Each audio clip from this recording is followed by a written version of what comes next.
Welcome to the Intriguing Beings podcast with me, Roo Chater. Season 2, Episode 13 with Clinton Filen. Welcome back. It's good to be recording another one of these. I hope everyone's doing okay. It seems like the world went to hell in a handcart since my last episode. Hopefully most of you are all out of lockdown and back enjoying your lives as much as you can with certain limitations imposed upon them. We're still in Wales, which interestingly is locked down pretty tight at the moment. So officially we're not allowed to go kite surfing or mountain biking in the mountains or do very much of anything. Everything's based around being at home and not travelling within a 5-mile radius still. But with a bit of luck, we might hear some news on that this week.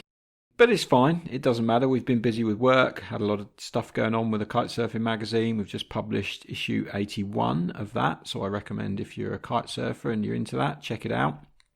As ever, it's online, totally for free. So well worth a look. There's a good article in there that we put together on kiteboarding being dangerous. One of the key reasons why we were told we weren't allowed to go kite surfing during the lockdown was because it was putting extra risk on the emergency services and things like that. So there's an interesting study that's been done by some Dutch gentlemen, and we look at the details around how dangerous kiteboarding is. So I recommend that as a bit of reading for you if you're interested. Anyway, on to this week's episode. I'm sitting down and chatting with Clinton, who, if you don't know who he is, he's the gentleman who's been heading up the Airush brand for the last 8 years. He's from South Africa, and that's where the Airush headquarters are based now, over in Muizenberg. And he's built an interesting career for himself as a kind of product designer, slash tinkerer, slash experimenter, slash ideas man. And he has some of the most interesting design concepts that I've come across within the industry. And he's certainly someone that's not afraid to try something different. And we talk a lot about that in the podcast, which was recorded last year, just at the back end of last year at the AWSI event in Hood River. I think it's one of the last ones that I recorded there. I think I've just got one more from that trip to publish. Hopefully lockdown is going to ease and that will mean I can start traveling again.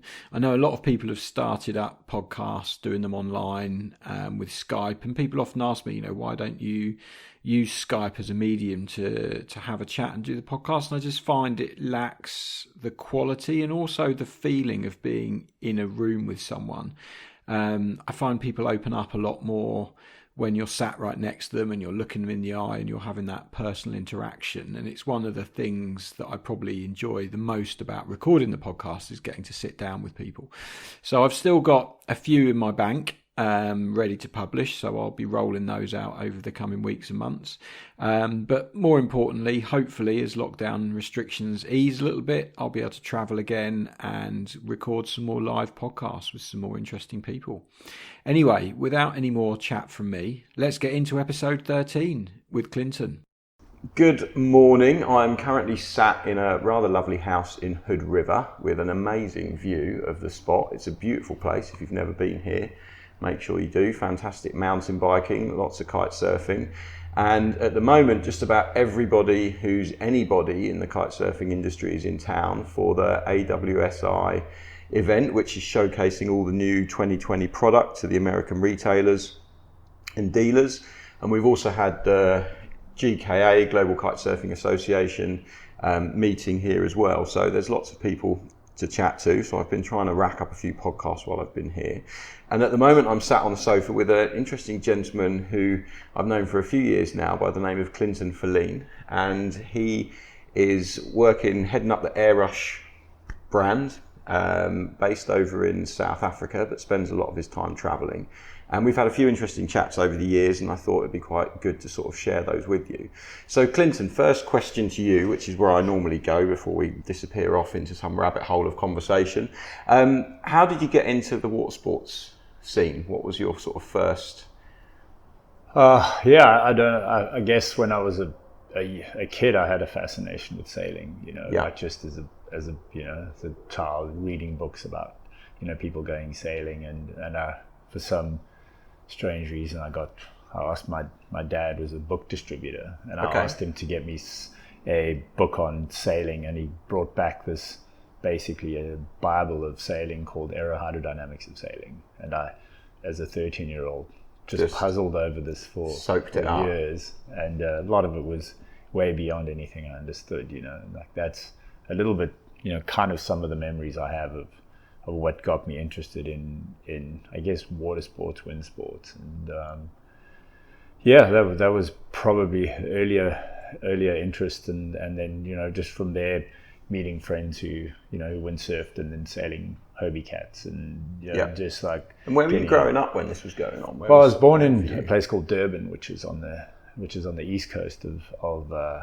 South Africa, and that's where my family was from. And then my dad got transferred inland to a place called Johannesburg, which is about 600 kilometers inland. But, you know, we'd be going back home to, you know, on every occasion we could. But I spent most of my childhood inland, basically 600 k's from the ocean. So kind of landlocked. Yeah, landlocked, and then having, you know, being exposed to the beach a lot, but then always having it taken away. Yeah, and having it taken away on a regular basis. So I guess I got an appreciation for it, you know, which a lot of people who grow up at the coast don't really see what they have, you know. Yeah, they take it for granted because it's just there all the time. Whereas you had it taken away, and then we're like, I need to get back to that. Yeah, absolutely, yeah. And Durban's quite a sort of, I've never been, but I've got a good friend who lives there, and he constantly tells me I need to go to Durban because it's amazing. I mean, it's a lot warmer than Cape Town, right? The water's warm all year round. Really. It's tropical, and it's windy, and it gets great waves and things like that. Yeah. So from reading this book on sailing, when was your sort of first experiences of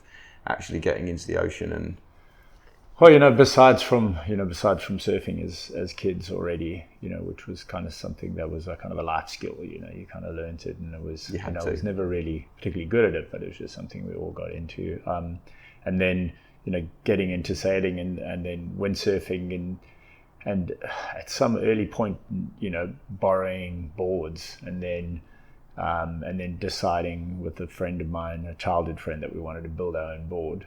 You know, and that was, I think we were like 15, and we were like, okay, we're going to build our first board, and sketched it up on a piece of paper and argued about whether it should have single wingers or double wingers or, you know, like all the very important stuff like tail shape. And you obviously had the experience from reading the book. So. Yeah, so, and then just, you know, then built up first board in the garage, and friend's dad helped us. And that's a pretty cool thing to do at a young age, to build a board, because, you know, we often hear about shapers and we use all these toys, but I know a lot of people that use equipment. I think I know one person that's had a go at building one himself, and it's still half finished in his garage, and he hasn't gone the full length of it. It was a long process. I mean, and you know, we like needed a surf form, and like we'd read about a surf form, and we had to try to find one, and then we shaped it, and then I think it took us months actually. And then we got all our favorite brand stickers, and then we stuck stickers all along the bottom of the board before we laminated it, glassed over them. Perfect. Took it out in the sun once it was done, and it delaminated in 5 minutes. Because the resin hasn't soaked into the blank. Yeah. So that was our first lesson in R&D, I guess. That's awesome to have started at such a young age. Who was the first person to ride it? I can't remember. There was just, we had, it was. I think that wasn't really the focus. The focus already then was the process of building it. You know, and actually my friend went on to become a really good product designer, and the other one's a great photographer. So it's good childhood. Good kind of grounding for your careers.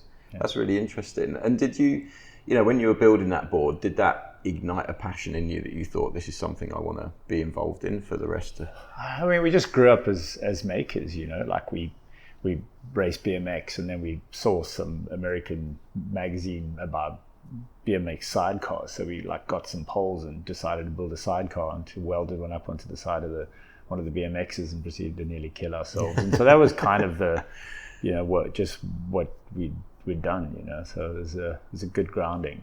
I guess was that sort of spurred a little bit by being in South Africa and not being close to, you know, accessing these sort of things? Because I've spoken to a few people over this series, and some people have grown up in sort of weird and wonderful places like New Zealand, where you kind of had to do it all yourself because no one was importing stuff or getting things there. Was that a kind of similar fefeeling in Durban, where it was tough to get hold of things? Yeah, I think in South Africa, I mean, it's always hard. You know, we were very in awe of what was happening in Europe, and you know, so we and in the US. So we would go to the local newsagent and steal magazines because we couldn't afford the imported magazines. We'd shove them under our jerseys and walk out of there, and then just kind of absorb whatever we could. So whether it was like we would get BMX magazines, and then later on windsurfing mags and surfing mags, and just learn from them and always kind of be frothing over the products and go like, that would be so cool, and maybe we should build something. So it was a real mixed bag of. I guess I come from more of an action sports background and grew up skating more than and kind of go through. I don't know if most kids go through it, but like racing BMX and then getting into skateboarding and then skating vert and being part of that whole scene growing was really amazing thing to experience. And then early days of windsurfing, getting into that. And it was just kind of a migration through the different sports. Yeah, that's brilliant. I like that. I like the fact you're sort of just making things and putting things together and having ideas and processing it. A lot of people have those ideas, but a lot of people don't then carry them out. There's a lot of people that I want to do this, and then you go, why don't you do it? And then they never get over that hump. So to a young age, go, let's build a windsurfing board and actually go and create one. That's quite an achievement, I think. Yeah, I was very lucky. I mean, I had parents of friends. One was an inventor, the other was a very successful record producer, and so he would be tinkering away in the EMI recording studio, and we would go there and mess around with all the stuff. And, and he would be building things, and just like that. That was the culture of and this is a backdrop when there was no internet as well, which is an easy thing to forget now. Like back then, it's, like you say, stealing magazines, that's your only link to that world. It's not like you could just go on YouTube and watch a video how to make a surfboard or anything like that. It's, you're really having to sort of try and get that information from people, from sources and things like that in those days. Yeah, absolutely. And I mean, that's also a good thing for me today, that kind of culture of just asking as many people as you can and learning is still I think is a good fundamental. Yeah. Good grounding for what you went on to do. Yeah. And then you've been heading up Airush for quite a long time now. How did you get involved in that? I had a product design company in South Africa. That was kind of, I ended up through a bunch of things that I was studying, and then ended up designing products while I was studying, and then kind of did that. That was kind of the only thing I'd ever done as a job. And I'd been working with an accessory brand for developing a bunch of accessories amongst working for other companies. And then I kind of always wanted to have, as a designer, you get quite frustrated sometimes with the way brands present your products, the way they take them to market, the way, they... so I kind of always had this idea, well, ultimately I'd like to have my own brand. And then you've got the control over it. And then at least, if it doesn't work, it can be your fault, Completely. So were you having to teach yourself like CAD and things like that as a product designer? Did you go to university to study that, or? No, I was studying advertising. I wanted to be a copywriter when I was young, and kind of while I was doing that, I was competing in windsurfing, and I started testing for a windsurfing company called F2. Yeah, I remember F2. So I was around 18. And then that came from, I used to build my own boards, and so I couldn't really afford to build boards, and I'd met there's a legendary shaper in South Africa, Jonathan Palmer, and he's a famous big wave surfer in the day, and he was a shaper, and then I asked him if he'd shape my board for me, and then he finally agreed. And then I said, well, I need somewhere to build it, can I use your workshop? And he finally agreed, and then built my board there, and kind of got along well with him. And then this brand was doing product development, and then I kind of just hung around them, and then they asked me to test some. I did a bit of testing, and then over time I did more and more product testing for them. So, and I did that while I was studying, and then I just kind of got more involved with F2. Just through osmosis, really. And that was back when windsurfing was kind of big money, wasn't it? It was a big sport then. That was a very good grounding, because I got to work with, at that point, like they had won multiple world championships, and there was Bjorn Dunkerbeck. Yeah, they were the biggest board brand, arguably, in the business, really. They were huge. And they were in the tussle, with other brands. So with the from a competition side, working with a guy called Peter Tolman. Then I met him through. I went to Maui, got to meet him, and he was working for F2. And then he didn't. We kind of saw this computer thing coming, and kind of I was the only guy who really was using a computer. So then Peter said, well, would I help him to develop board shaping software?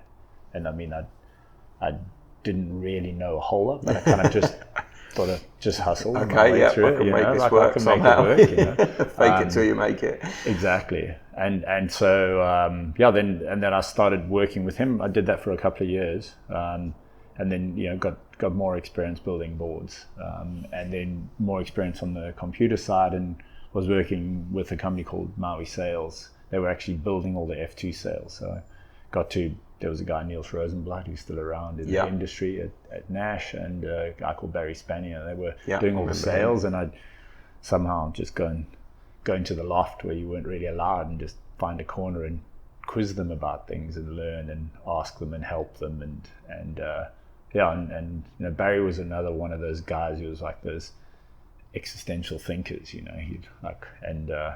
that was a cool learning curve. And I think I was around 18 or 19, got to hang out with all these guys. That's watching them, incredible basis, isn't it?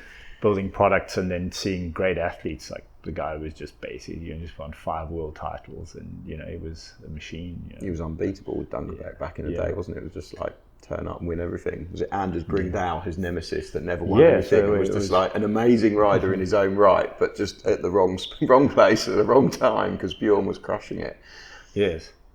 Yeah, and that was like another good, just being lucky in the right place at the right time, and that was a great learning curve as well. I guess that background of asking questions and tinkering with things helped you to maybe have the balls, I guess, to walk into the sale loft and quiz them about things like that, and be forthright and get that knowledge from people, because you're asking for it. And generally, when you ask someone a question, most of the time they'll answer. But a lot of people don't ask those questions. They're too frightened to sort of put themselves out there and put themselves in that situation. Yeah, so it's kind of sometimes you wish you paid a little bit more attention when you're young as to why you did things. But it's just an interesting way of learning. Yeah. That's awesome. And so when you were competing windsurfing, did you get to any kind of high level at that? Were you I was the world tour? I was South African champion a couple of times, and then I would kind of get into, make semi-finals and the occasional final in windsurfing, but I kind of did the tour for a couple of years, and as I got into my second year, I realized I didn't really enjoy this whole thing of hanging around on the beach.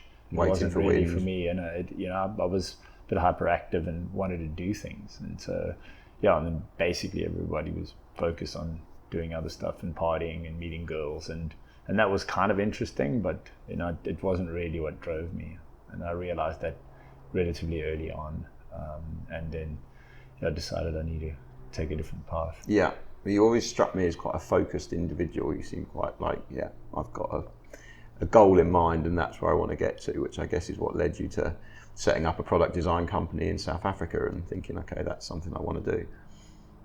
Yeah, I think I've always been like a bit of a dreamer. When you're a kid, people are like, oh, you're such a dreamer, but when you get older and you go, well, that's actually a good thing. You want people who are trying to do things that are not just what everyone else is trying to do. And I think that still stays with me, trying to create something different. And staying outside the box a little bit. Yeah. Not always following the path. Yeah, it's a balance. Yeah. And so when did you first become involved with Airush? You had your product design company. What year are we talking when you... So it's around 16 years ago.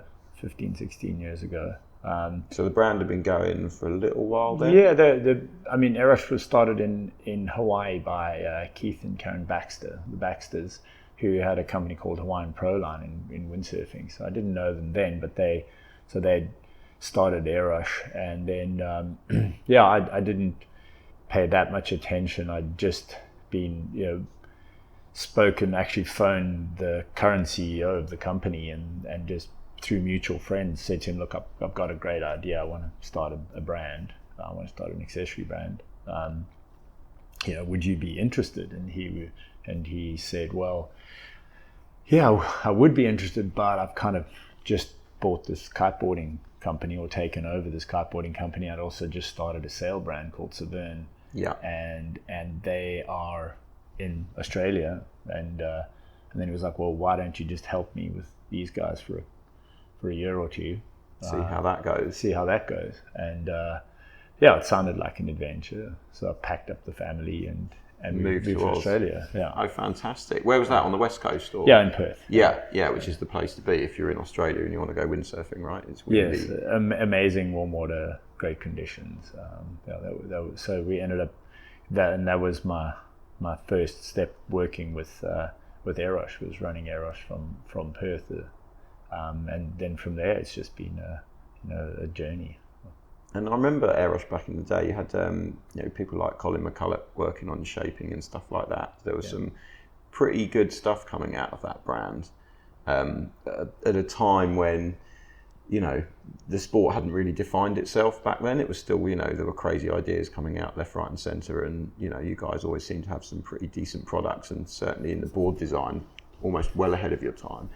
Yeah, I think that defining products, there were some really good ideas early on. There were products like the Trio, which was the first 3-strut kite.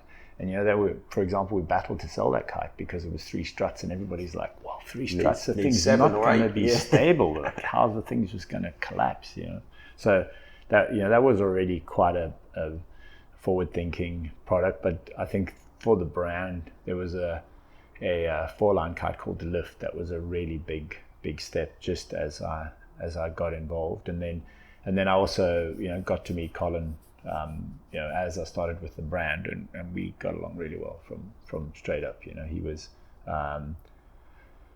a very interesting guy, had a lot of very strong opinions, and there was a lot of opinions in the company, which I was the new guy. It was like walking in there, and it was like, these. Was that quite a difficult thing to manage, I guess, from sort of running your own product design company, being sort of in charge, to then becoming the new person where there's a bunch of egos and, you're trying to forge a path for them and they're not wanting to maybe go in that direction? Was that like a whole new sort of ball game for you to engage in? Absolutely. Like the first 2 years were the 2 most difficult years of my life, actually. Really? Like moving to a new country, dealing with fish out of bunch water, of people who have a very strong idea about what they want to do and not buying into it, and them wanting, kind of wanting a manager, and then coming from a design background and going, well, I can manage this as much as you want, but I think we had like trying to drive a product direction, and that was quite challenging. Yeah. So that was that was probably from me personally, it was a little bit of wheel spinning, as we would call it these days. Like trying to get things going and not going anywhere. Yeah. Doing a lot of hours and sort of thing. What's going to happen? You'd have moments like, Colin and I got along well, and so you'd see, like, we did like the first pro toy together. Yeah. And like for us, that was that was a phenomenal board, wasn't it? Yeah, it's amazing. I met a lady the other day. She's like, I want to show you my board. This is the best board I ever had. And she whipped out a pro toy, like a 119 pro toy. So that was cool, because he was building products for Aaron. Yeah. And I had actually, while I was working, doing all the Pro Limit design, which is one of the brands, was the brand I'd been working on in Cape Town. We'd actually signed Aaron onto Pro Limit in the early days. So like I had a good connection with Aaron then. Thought extremely highly of him as an athlete and a focused individual. So that was the first fun project that I did with Colin. And he was winning world championships that sort of time, wasn't he? So that was quite a cool thing to be involved in. Yeah, it was very nice to see the relationship between the shaper and the athletes. Yeah. And how long did you spend in Australia for that? I was there for over 5 years. Okay, so it's quite a long time to up sticks and move the family over. Yeah, well, it kind of, got to, I felt like I had to get something. I'd originally thought of going for 3 years, but then, didn't feel like I'd achieved anything, and kind of really wanted to move it along further.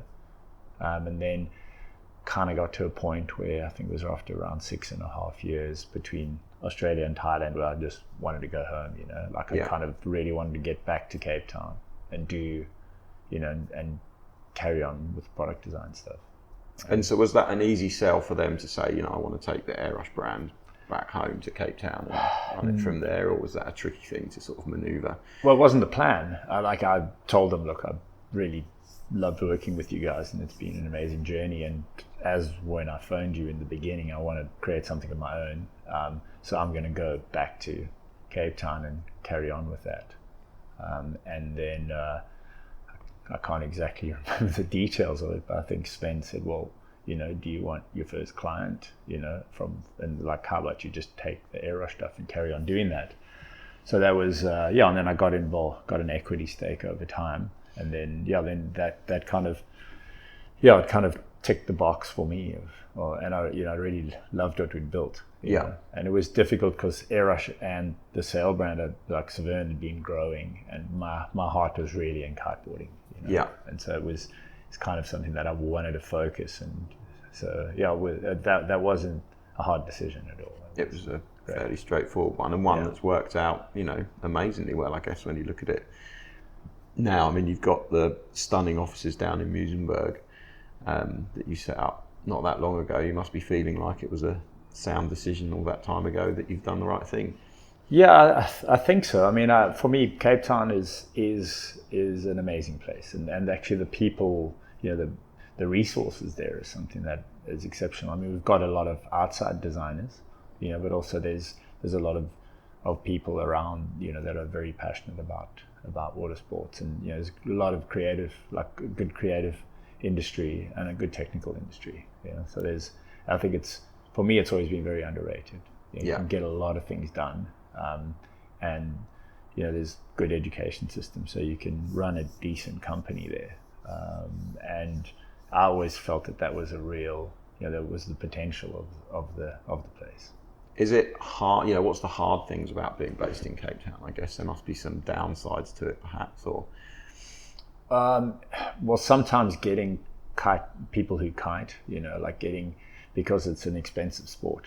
Yeah. So like for us is not a lot of young people who kite. So like, getting a lot of youth, we try to, have a program where we have young staff coming in all the time. And one of the things, we try to hire as many kiters as we can, or at least athletes, people who surf. You got surf, kite, whatever you do, you got to be passionate about some kind of sport. That sometimes can get challenging, just because a lot of the sports we do are quite elitist. Yeah, that's a difficult thing. And I know, as I was saying, the guy from Durban is a South African F1 importer, and whenever he's at the meetings, it's always just like, for him, it's like, guys, no one's going to be able to afford this equipment in South Africa. It's fine if you're in Europe or America, but people aren't earning that kind of money, and the exchange rate is so crazy, and it's going up and down all the time. It must be sort of quite tough for the locals to be involved in these kind of sports that we take for granted a little bit, I guess. Yeah, and I think that's one of the things is, like, growing up with surfing, is like, surfing's an easy sport. You need a wetsuit, maybe, board, and you need a board, and it can be any old beaten up heap, and you can still have fun on it, right? Yeah, absolutely. And I think that's something that holds the sport back, and that's so for me within Airush, I've always tried to champion building really good entry level products and really good price point products.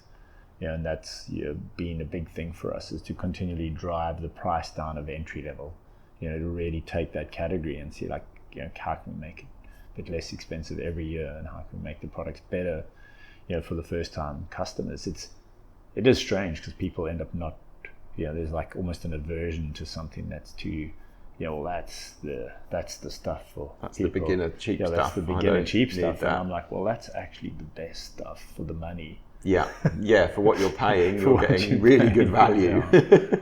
But I mean, that's an interesting thing in customer psychology, really. It's like, if you they almost don't trust you when you build something too inexpensive. Which is kind of nuts, isn't it? Because you're trying to help them out at the end of the day and get them on the water and give them access to this incredible sport that can give them a lot of joy, and they're just looking at you in a distrusting manner, like. Yeah, it's quite a balance. People, a lot of the times is they put a lot of self-worth to the products that they use, and like, for me, that's always. I mean, I think the thing that I'm inspired by is, like, this intrinsic happiness that you get from, and I think you can get it from a product. People go, how do you get it from a product? And I say, well, if you play guitar or you ride motorcycles, then you'll know it doesn't need to be the newest, flashiest thing to be of value. It can be like the oldest beat up thing from 20 years ago, and it's even more valuable. Yeah. And I think so. There's a lot of good examples of products out there that are not just there because they're the latest, greatest thing from this year. I mean, that's also why we pushing so hard to get away from model years in the industry. I mean, that was going to be my next question, because you sort of led on to that. I mean, it seems like, I remember from my early windsurfing days where it was just like this constant evolution of equipment, and I guess when the sport is new, there is that constant evolution, but then it felt like it got to a time in the 90s where, windsurfing gear was kind of where it was at, and I think it was actually Starboard probably changed the game with that Go board and making boards wider and shorter, and that kind of pushed things on a little bit. But that sort of constant drive for having new equipment almost felt like it, killed windsurfing, in the sense that people were just like, well, the kit's getting more expensive, I've got to buy a new kit every year, this just seems ridiculous, I'm out. And is that something we've got to be really wary of in kiting, do you think? Absolutely. I mean, I think one of the challenges is not making it a board for kind of specialists only, or for that you have to be completely passionate about it. It can be convenient and fun. You can walk into, your garage and grab your board bag, which has got a couple of kites in the twin tip from 2 or 3 years ago, and just go out and have fun. I think that's where the sport needs to get to. In terms of safety, in terms of access, reliability of equipment, and that's when you're able to scale it, and that's when you can create a lifestyle. And I think for the longevity of sports is actually as important as the whole lifestyle around them, not just about the about the gear, or about the what's the latest greatest new thing, and how's this going to make me feel better about myself. Yeah, when it's hit me in the pocket quite hard. Yeah, it's a hard thing. I mean, it's like often you tell people, like, I think you're better off keeping that and taking the money you were going to spend and going and using your current equipment more, and going on a holiday. Yeah, and getting some good dropping conditions. Another $1,500, and I think that's kind of what I think more people should do.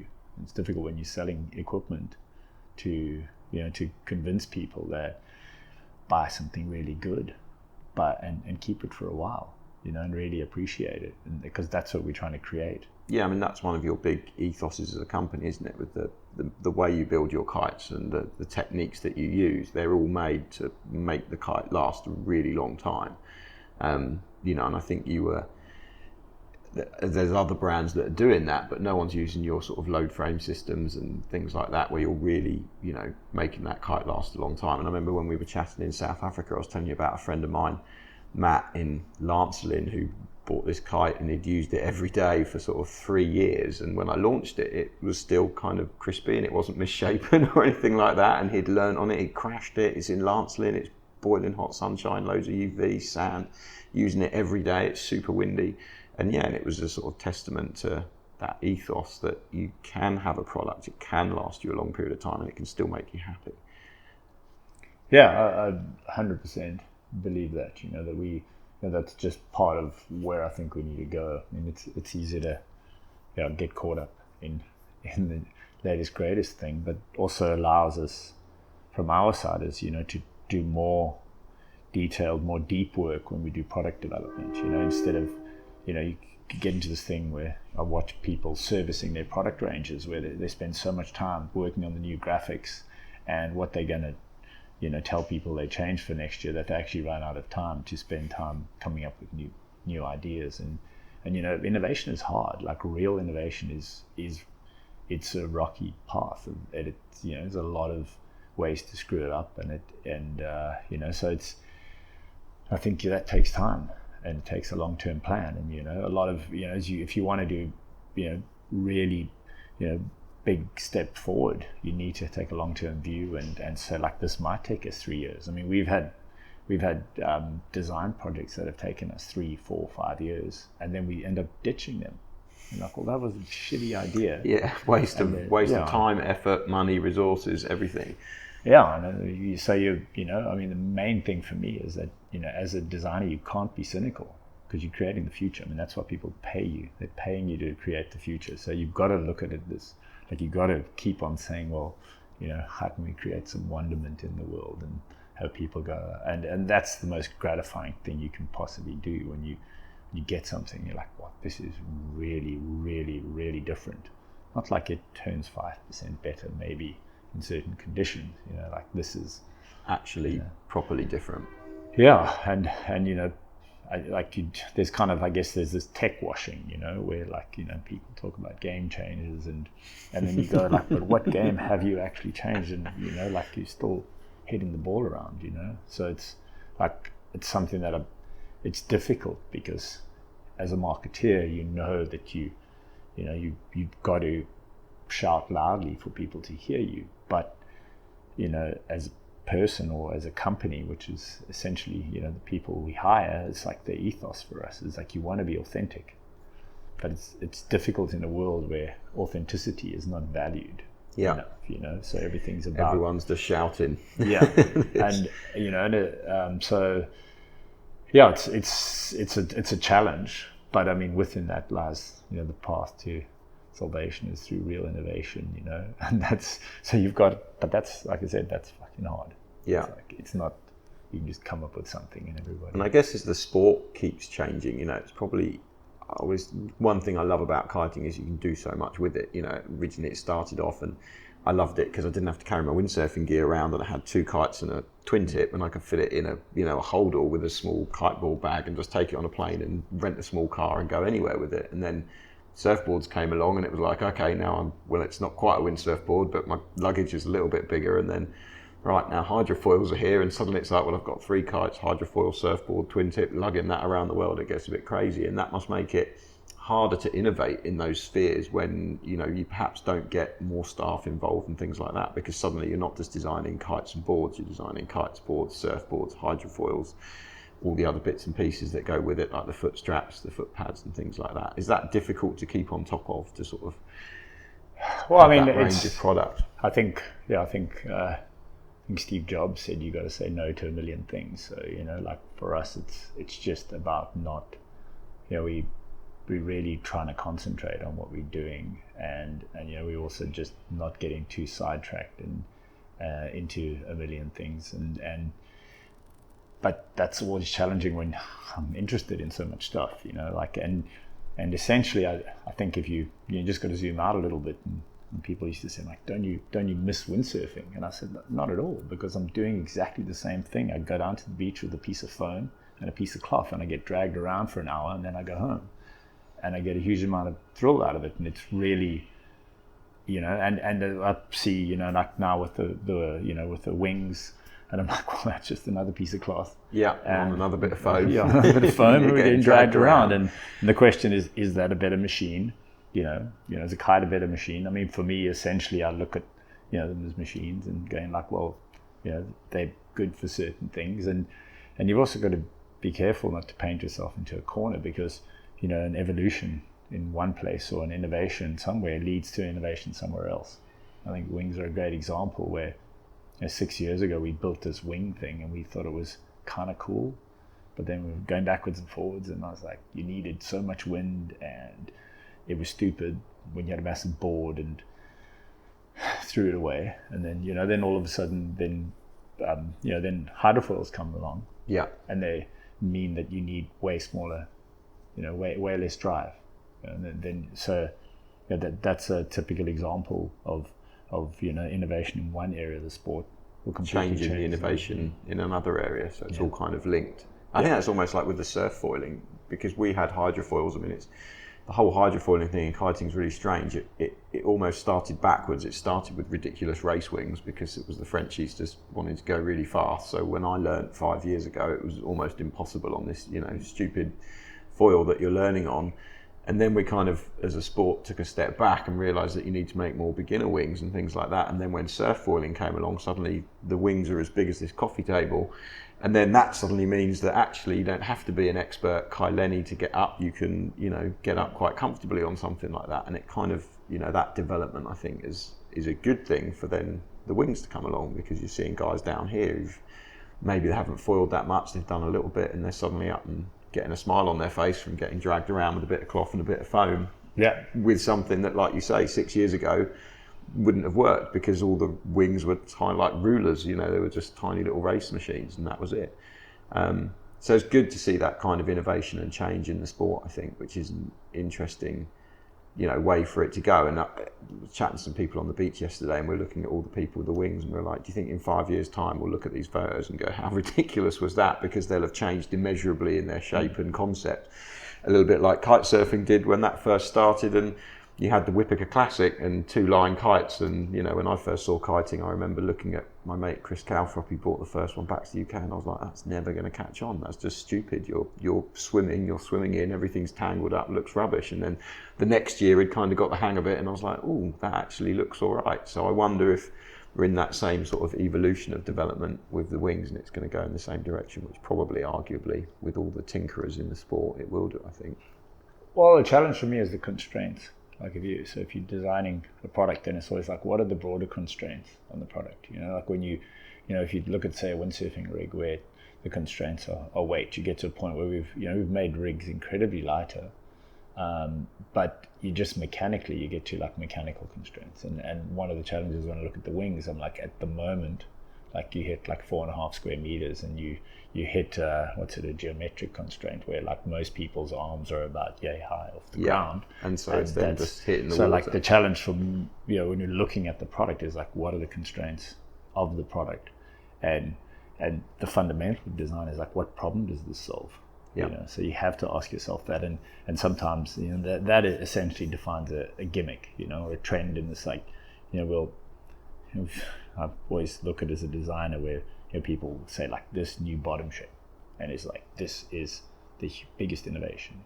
And then I always say, well, the only way you'll really know is in 5 years, because if everything looks like that, or at least a portion of stuff looks like that. So it's an interesting way of viewing things, and some innovation is obvious, and others are, it's like, if you take evolutionary theory, there's not one way of doing something. You can see that in evolution. It's clear. Like you look at how different all the living beings are within the same environment, and they all evolve differently. So that's everything we do. Everything we do is about evolution, really. So who knows? Who knows? It's a definite watch this space, isn't it? It's been interesting chatting to people that have had a go of it as well. Some people sort of love it, other people really anti it, and other people just don't get it at all. So it's, I don't think kiting's got much to worry about. I think the fact that our sport is so refined at the moment, and we have so much diversity, I think that kiters are going to be kiting for a long time still. But then when we were windsurfing back then, we said that about kiting, like, windsurfing will be fine, it'll be all right, and then it very much wasn't fine. Well, I wonder how much of it is style, So one of the things for me, like I'll joke with my friends about wings and say, well, anything where you got to get into your knees is not good, Like when I'm surfing and I see an SUP guy on his knees paddling, and I'm like, that's not cool. That's not a good look. I don't want to be that guy, which is, and then you wonder, then you think back into how geeky people looked when they're learning how to kite. But then you take sport like inline skating, and just be from a fashion side, from the, was always questioning, is like, is this the next inline skating? Because that died a horrible death. Well, there's still a whole bunch of people who inline skate. There are still, I'm sure. like, Hannah Whiteley still inline skates, which just blows me away, because she puts pictures up and I'm just like, whoa, you're still skating, like, and in the park, and she's really good at it. She kills it on a half pipe on her inline skates, but it's the only person I know that does. But it's a case in point, isn't it? You never know what's gonna blow up, what's gonna fad out, and where things are going to end up. I guess all we can do is hope that kiting's still around for a long time and we're still in a job. Well, I think it's a good machine. That's the fundamental when I look at it. I think as far as machines go, it's like hydrofoils. Like that's, they're like, just fundamentally, you see them as being good machines. The same with kites. It's like there's a lot we can do. There's a lot of places they can go. I do think they'll always have a place. Do you think there's much room for more kite development moving forwards? Where do you see the direction of that side of things going? Well, I mean, just before we made the Ultra, like one of the things from my perspective is, a lot of development is what we feel obvious. So like, and what we do when we hire designers, like one of my favorite questions for a designer is like, what is the sport going to look like in 10 years? you know, whatever. If he's a surf product designer, if he's whatever he, you know, and it's a really interesting question, because then, you know, like that's what we call obvious design. So like that means if you use like, you know, like, are things going to be stronger? And you say like, obviously they're going to be stronger. We're not going to make shit weaker, you know, like, you know, and then things are going to be lighter, and you're like, probably things are going to be lighter, you know. So there's these like obvious sides to design, and then what problems are we going to solve? You know, it's like those are the, you know, essentially design's about solving problems. So like you just isolate, you know, safety problems, you know, access problems like stability, relaunch, you know, like those are all essential problems. You know, there's, you know, like, I mean, if I had to say to you, what do you think kites are going to look like in 10 years? Like, what problems are we going to solve? What springs to mind for you? That's a good question. I'm not a product designer. I think stability in high winds is still something that needs to be looked at. I think some brands are better than others at that. But some kites, you know, when we're testing kites and things like that, some of them you're just like, yeah, this just doesn't feel super stable. I think the weight factor is an interesting one at the moment, because a lot of people are like going down the weight side of things, like Ocean Rodeo with their Alula project. I know Duotone are working on something, and I'm sure other people are. But for me as a kiter, I don't really mind kiting unless it's over 10, 12 knots. Because a mountain bike, motorbike, you know, surf, SUP, whatever, there's other things I can do.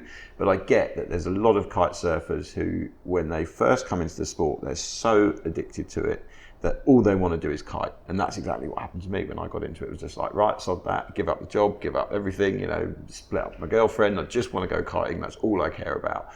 And so for that person who's probably your peak customer, because I was the guy going in the shop spending on my credit card all the time, you've got to look at ways where they can kite in all conditions. And you know, I think one of the issues that we've got at the moment, we've just had 3 people die in the UK, which is terrible.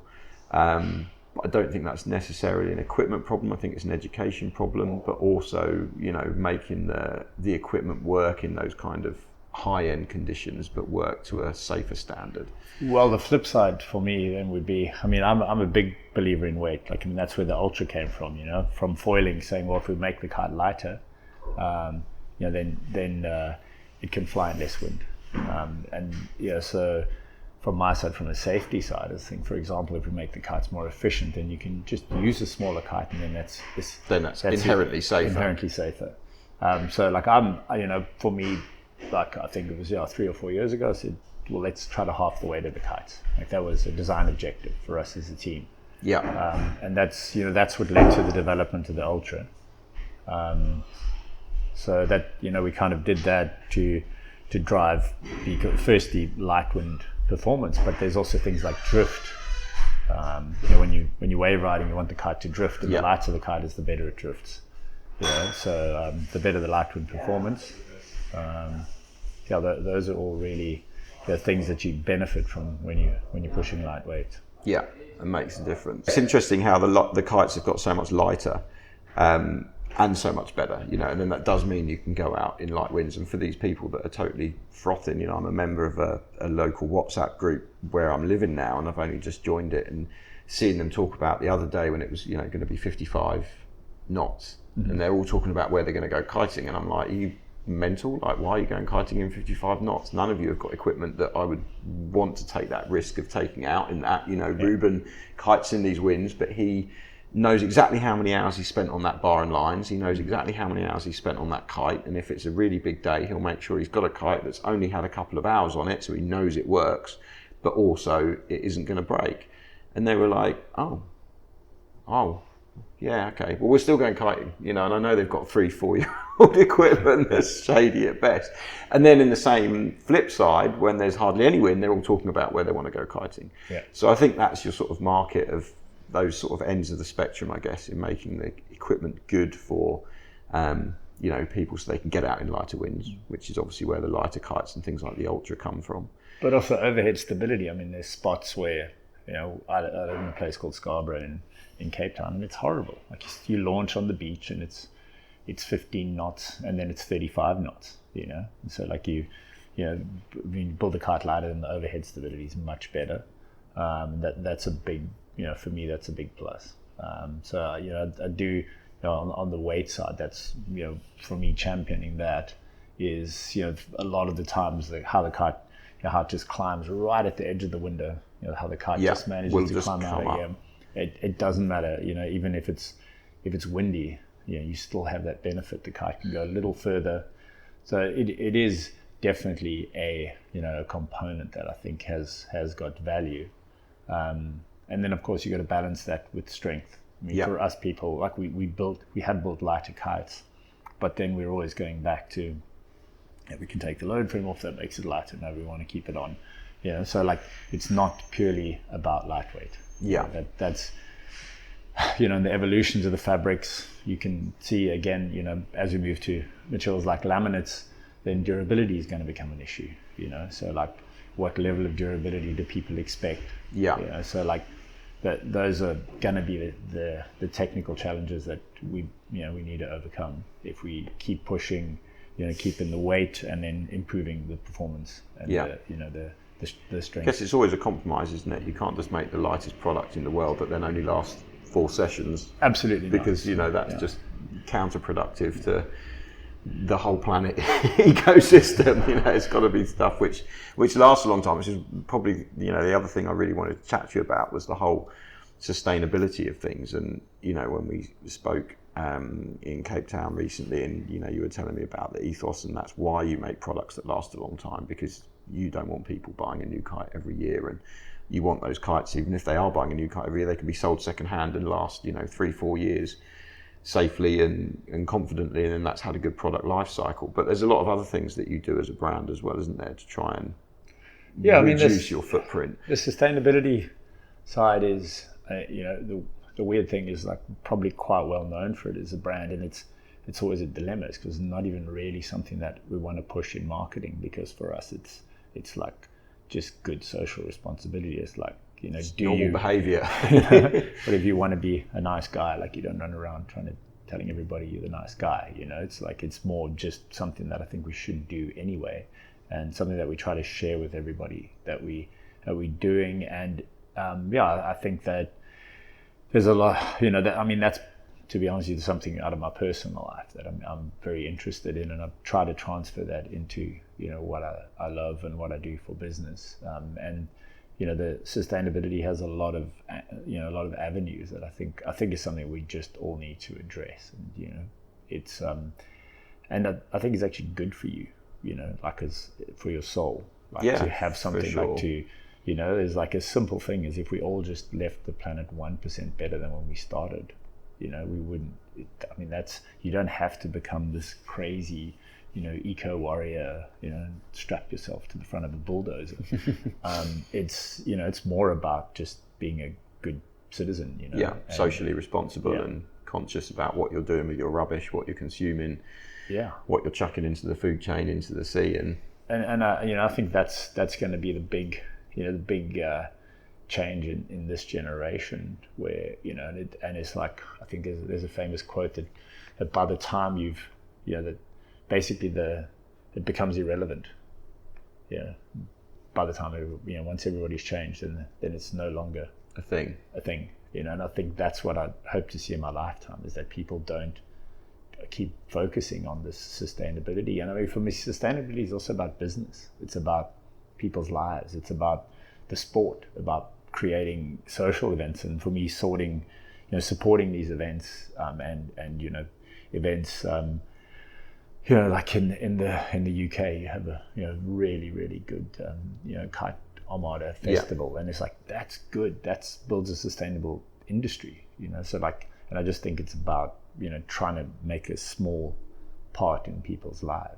There's so many people that are so connected to kiting and using it as a platform for like change. For positive change is a good thing, even in the smallest way. It's a great thing to do. And that's also one of the reasons we have our company in Cape Town, is because I would be in Australia and I go like, there's not really, they're kind of on their path. And whereas in South Africa, you see the desire for change is huge, and that's amazing. It's amazing to see that. It's amazing to be part of that.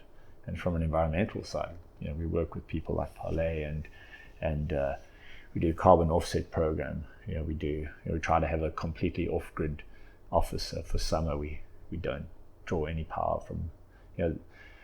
That's just fun. It's really interesting, and I also believe in doing it in a way that you don't need to be a martyr. You can have a good life, and you can travel, you can do things, and you just got to see because that's how we get people involved, when they realize that it's actually easy and fun. And there's a lot to it as well, isn't there? I mean, you have to, I think we were chatting and you were saying something about that you can shrink wrap a kite in plastic, or you can ship a kite not shrink wrapped, but because you're not using the plastic, the kite takes up more volume, and therefore you can fit less kites on a container, and therefore you have to use twice as many containers, and therefore it's almost more economically viable that people recycle the plastic. There's little conflictions like exactly, that where you've got to that's work why out how it becomes such a delicate issue, because people are, you're still, but then you're flying there, and then and there's so much to it. Even you hear brands counter arguments, say, well, that's why we build products, say in Portugal. And then you go, well, but if you sea freight from China or you road freight from Portugal to Germany, you have a similar footprint. And it's around 5% of the product, or 6 or 7%. So there's good science out there, But as with some of the people even running the countries, is they kind of don't look at the science because it's it's too glaringly obvious for them. They'd rather ignore it. Or people see it as an agenda. That you have an agenda, and that's also been for us trying to share. If we find a material supplier, then we say this is where we're buying 100% recycled polyester from, and doing that through the GKA, just like the industry association, being able to share good practices. Is a very cool thing. That's a positive thing. That if you find a good supplier of something that's going to make things a little bit greener, you can then through the GKA say to all the brands, right, this is who we should be using to reduce our footprint and reduce things a little bit. That's a really positive. For me, sustainability is one of our pillars as a business, but it's not competitive advantage for us. No, it's like that. That would be share it wherever you can. And going back to when we started at the beginning, you were talking about enjoying tinkering with things and being a maker and a doer. Having visited your head office in Cape Town, you've got all these amazing tools to, you can make prototypes right there. You've got 3D printers. I think when I was there, you were making a harness, which you've just launched here, the Shadow harness, and you had sort of an early prototype of it that you've been building there. Is it kind of, still like your dream job that you're going to work every day and you're in this almost a toy shed of things where you can get involved and make things, or do you find now that you're sitting at the business end of it more and you have less time to get your hands dirty and be creative? It kind of depends how long I do the one thing for, that it makes me think I should be spending more time on the other thing. But ultimately it's, for us, the company is a launch pad, so it's about like-minded individuals. It's about, for us, we're also passionate about graphics and art and stuff. So the nice thing at my level is I'm able to be involved. And also able to communicate what we're doing to people, which is also important.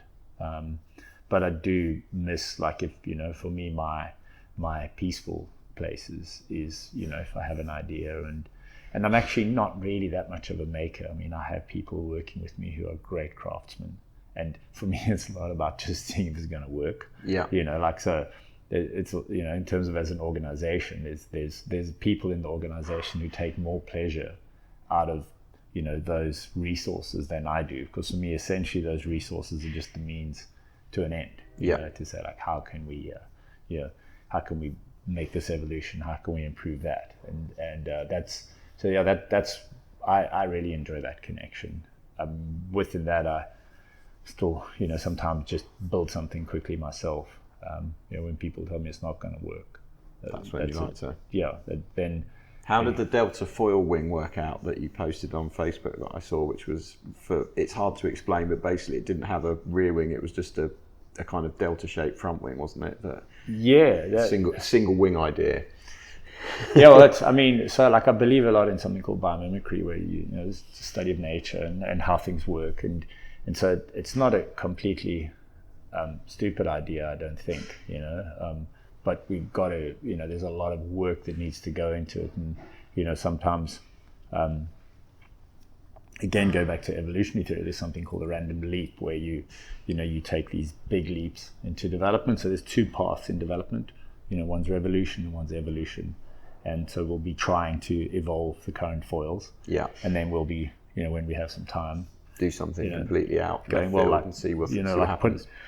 Put the small wing in the front, the big wing in the back, and do stuff like, which again, there's people who've done it, and then that's something that we will try to do as often as we can. I mean, normally it's got to be based on good science. Yeah.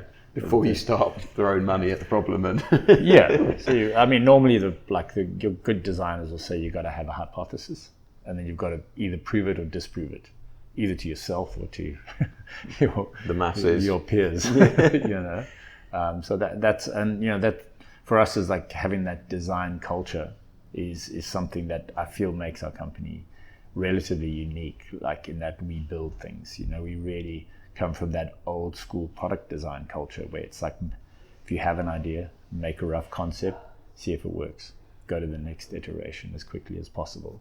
Those are like really product design fundamentals that sometimes maybe get lost. And just keep going through that process until you get to the end game. Yes, and there's some great guys doing it. There's a guy, I think what's his name, Coleman from Ride Engine. Kind of.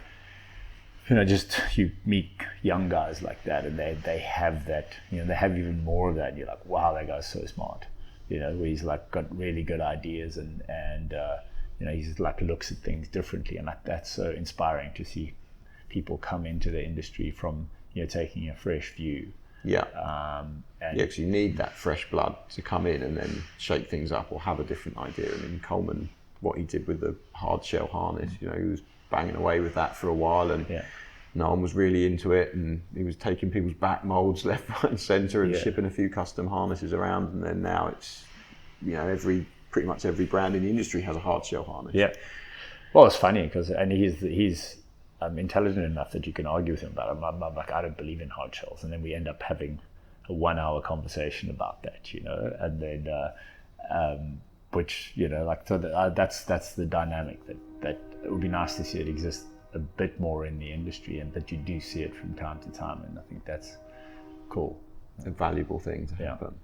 Awesome. So where's next for you, Clinton? Back to South Africa, or from now? Then we go to Kite Masters in Germany. Okay. So St. Peter Ording. Go there for a few days and see how we're presenting the products to customers. We also do these destination store concepts where then we'll do that. We have another destination store in Tarifa. And that's quite a unique retail concept for us, because what we're trying to do is have an immersive experience where people don't walk into a store and get exposed to 5 million different brands. It's just literally AK and Airush, and that's it. And so that's something we did that. We've done that with Second Wind in Hood River, and that's been cool because then we can people walk into the store, they can see every product that we make, and they can have an interaction with staff who are involved in the brand. They understand what we do, and Pepe from Second Wind comes and tests stuff with us, and he helps drive the brand, and I think that's something that we've been trying to do, and so I'll try to launch within those stores, and we'll do that in Tarifa in Spain with Alex, and then do it in Cape Town. So we'll go through those. That's pretty much the next month for me, is trying to communicate to people what we've done, and then back to Musenberg for the winter, and then go home, and then it will start again next year. Well, we're already well into the development cycle as well, so we like, and then kind of pushing that along, and then try not to leave Cape Town for 6 months. I guess that's the beauty of being in Cape Town, is you've got a very good excuse to stay there during that time, because Europe's not really a very pleasant place to be. North America's not a very pleasant place to be. And you've got so many people now going there, it's almost become the epicenter of kiteboarding for the whole scene, really. I mean, it's everyone anyone is there at some point during the winter, so it's a good place to base yourselves. We're very lucky to have that change. I mean, for me, I think Hood River has that, and I mean, I love coming here, to be honest with you. It's energizing. From Hood River, I go to Tarifa, and it's great. And then I see, you get like these different snapshots of the way people ride in these different areas. It's super exciting. And do you get much time to kite when you're doing these trips, or when you're at home? Are you still managing to get on the water a lot? And, I mean, I still have my own design portfolio of products I'm responsible for. So like I will, and then I'll still go out and test them, and I'll try to, as much as possible, test with DK or with Pato, the kite and the board designers, like on their products to where I can. I do try to test, ride, and pretty much every second day is kind of my time to get on the water. So I'll go, and even if I go for 45 minutes, and I'm just stoked, So I do, that's kind of why we do it as well. Yeah, that is. It's why we do it, because we're all passionate about it. And at the end of the day, like you said, it's getting dragged around by a bit of cloth on a bit of foam and having some fun, isn't it? Yeah. That's what it's all about. Clinton, that was awesome. Yeah, cool. Thank you very much for that. There we have it, episode 13, done and dusted. I really hope you enjoyed that one. I actually appreciated taking the time to listen back to it again, because I do find Clinton to be one of the most interesting people in the industry. Certainly some of the ideas he's had around the water sports that we all enjoy, as leading us down some interesting paths, and some of the developments that he's made for the sport have pushed the sport in interesting directions as well. So I enjoyed sitting down with Clinton. I'm not sure who I'm going to do next. I'm going to look through the bank and see how the recordings have come out. I've got a couple that I recorded in airport lounges, so we'll see how the sound is on those. But I'll go through the archives and see what I can dig out for you.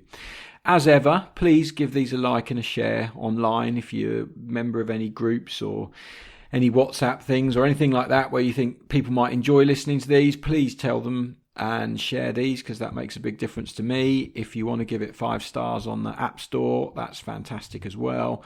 And just give me any feedback that you have about any upcoming issues. So there we have it. Thanks for listening to me, Ruchater, and the Intriguing Beings podcast.